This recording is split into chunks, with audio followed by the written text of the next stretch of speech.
The pictures are familiar, regime forces cracking down on protesters, but this time they're emanating from Bahrain. Just hours ago, activists trying to mark the one-year anniversary of a pro-democracy uprising were dispersed by heavily armed police. And as Ivor Bennett now reports, the weapons as well as the tactics may have been imported from the UK. Tear gas and stun grenades, supposedly the work of a reformed police force. But 1 year on since the first anti-government protests were crushed in Bahrain, it seems not much has changed. The only difference now, the crackdown's been planned by one of Britain's former top cops. John Yates used to be Assistant Commissioner of London's Metropolitan Police. He now works for Bahrain's monarchy, which says he's there to oversee police reforms. The police in Bahrain are behaving despicably. Their latest trick is to throw cans of tear gas into homes of people they don't like, shut the doors, and people have died choking to death. Tear gas is something you use out of doors.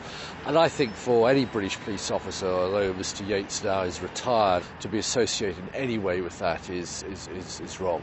Yates resigned from Scotland Yard last year, an early victim of the phone hacking scandal. He popped up in Bahrain in December as part of the regime's PR campaign to clean up its image.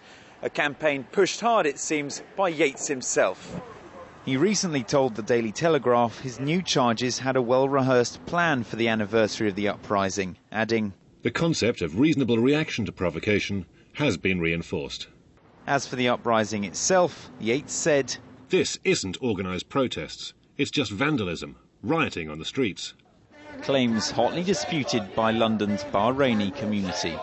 I mean, when you get thousands and thousands of people protesting, demanding their rights, and you call that vandalism, he seemed to forget that there's over 65 people actually died in Bahrain from police brutality. Activists in Bahrain insist their protest was peaceful.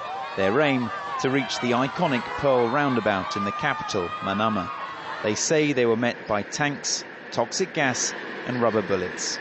What we witness on the ground is not different from what been practiced previously, but it's been extended through the toxic gases and use of poisoning gas. So if this Mr. John is contributing, we should see positive things at the ground.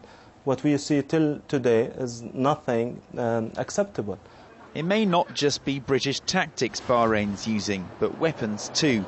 Government figures show the UK sold over £1 million worth of rifles and artillery equipment to Bahrain from July to September last year, long after blood was spilled. That's despite insisting all licences had been revoked. As for Yates, his contract runs until April, by which time he hopes to have put in place concrete reforms. On this evidence, that seems a long way off. Ivor Bennett, RT, London.